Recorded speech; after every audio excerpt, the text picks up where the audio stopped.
Chapter 27. When morning came, all the chief priests and elders of the people plotted against Jesus to put him to death. And when they had bound him, they led him away and delivered him to Pontius Pilate the governor. Then Judas, his betrayer, seeing that he had been condemned, was remorseful, and brought back the 30 pieces of silver to the chief priests and elders, saying, I have sinned by betraying innocent blood. And they said, What is that to us? You see to it. Then he threw down the pieces of silver in the temple, and departed, and went and hanged himself. But the chief priests took the silver pieces and said, It is not lawful to put them into the treasury, because they are the price of blood. And they consulted together, and bought with them the potter's field to bury strangers in. Therefore that field has been called the field of blood to this day. Then was fulfilled what was spoken by Jeremiah the prophet, saying, And they took the 30 pieces of silver, the value of him who was priced, whom they of the children of Israel priced, and gave them for the potter's field, as the Lord directed me. Now Jesus stood before the governor, and the governor asked him, saying, Are you the king of the Jews? Jesus said to him, It is as you say. And while he was being accused by the chief priests and elders, he answered nothing. Then Pilate said to him, Do you not hear how many things they testify against you? But he answered him not one word, so that the governor marveled greatly. Now at the feast the governor was accustomed to releasing to the multitude one prisoner whom they wished. And at that time they had a notorious prisoner called Barabbas. Therefore when they had gathered together, Pilate said to them, Whom do you want me to release to you? Barabbas or Jesus, who is called Christ? For he knew that they had handed him over because of envy. While he was sitting on the judgment seat, his wife sent to him, saying, Have nothing to do with that just man, for I have suffered many things today in a dream because of him. But the chief priests and elders persuaded the multitude that they should ask for Barabbas and destroy Jesus. The governor answered and said to them, Which of the two do you want me to release to you? And they said, Barabbas! Pilate said to them, What then shall I do with Jesus, who is called Christ? They all said to him, Let him be crucified! Let him be crucified! Then the governor said, Why? What evil has he done? But they cried out all the more, saying, Let him be crucified! When Pilate saw that he could not prevail at all, but rather that a tumult was rising, he took water and washed his hands before the multitude, saying, I am innocent of the blood of this just person. You see to it. And all the people answered and said, His blood be on us! And on our children! Then he released Barabbas to them, and when he had scourged Jesus, he delivered him to be crucified. Then the soldiers of the governor took Jesus into the praetorium, and gathered the whole garrison around him. And they stripped him and put a scarlet robe on him. When they had twisted a crown of thorns, they put it on his head, and a reed in his right hand. And they bowed the knee before him, and mocked him, saying, Hail, King of the Jews! Then they spat on him, and took the reed and struck him on the head.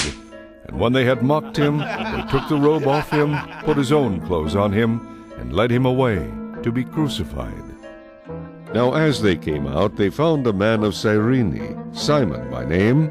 Him they compelled to bear his cross. And when they had come to a place called Golgotha, that is to say, place of a skull, they gave him sour wine mingled with gall to drink. But when he had tasted it, he would not drink.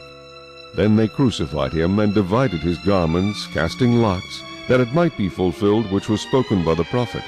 They divided my garments among them, and for my clothing they cast lots. Sitting down, they kept watch over him there, and they put up over his head the accusation written against him, This is Jesus, the King of the Jews.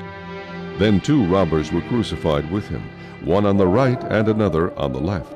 And those who passed by blasphemed him, wagging their heads and saying, You who destroy the temple and build it in 3 days, save yourself! If you're the Son of God, come down from the cross! Likewise the chief priests also, mocking with the scribes and elders, said, He saved others. Himself he cannot save. If he is the King of Israel, let him now come down from the cross, and we will believe him. He trusted in God. Let him deliver him now if he will have him. For he said, I am the Son of God. Even the robbers who were crucified with him reviled him with the same thing. Now from the 6th hour until the 9th hour there was darkness over all the land. And about the 9th hour Jesus cried out with a loud voice, saying, Eli, Eli, lama sabachthani. That is, my God, why have you forsaken me? Some of those who stood there when they heard that said, This man is calling for Elijah. Immediately one of them ran and took a sponge, filled it with sour wine, and put it on a reed, and offered it to him to drink. The rest said, Let him alone. Let us see if Elijah will come to save him. And Jesus cried out again with a loud voice, and yielded up his spirit. Then behold, the veil of the temple was torn in two from top to bottom, and the earth quaked, and the rocks were split, and the graves were opened, and many bodies of the saints who had fallen asleep were raised. And coming out of the graves after his resurrection, they went into the holy city and appeared to many. So when the centurion and those with him who were guarding Jesus saw the earthquake and the things that had happened, they feared greatly, saying, Truly, this was the Son of God. And many women who followed Jesus from Galilee, ministering to him, were there looking on from afar, among whom were Mary Magdalene, Mary the mother of James and Joses, and the mother of Zebedee's sons. Now when evening had come, there came a rich man from Arimathea, named Joseph, who himself had also become a disciple of Jesus. This man went to Pilate and asked for the body of Jesus.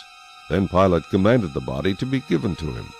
When Joseph had taken the body, he wrapped it in a clean linen cloth, and laid it in his new tomb, which he had hewn out of the rock. And he rolled a large stone against the door of the tomb, and departed. And Mary Magdalene was there, and the other Mary, sitting opposite the tomb. On the next day, which followed the day of preparation, the chief priests and Pharisees gathered together to Pilate, saying, Sir, we remember while he was still alive how that deceiver said, After 3 days I will rise. Therefore command that the tomb be made secure until the 3rd day, lest his disciples come by night and steal him away, and say to the people, He has risen from the dead. So the last deception will be worse than the first. Pilate said to them, You have a guard, go your way.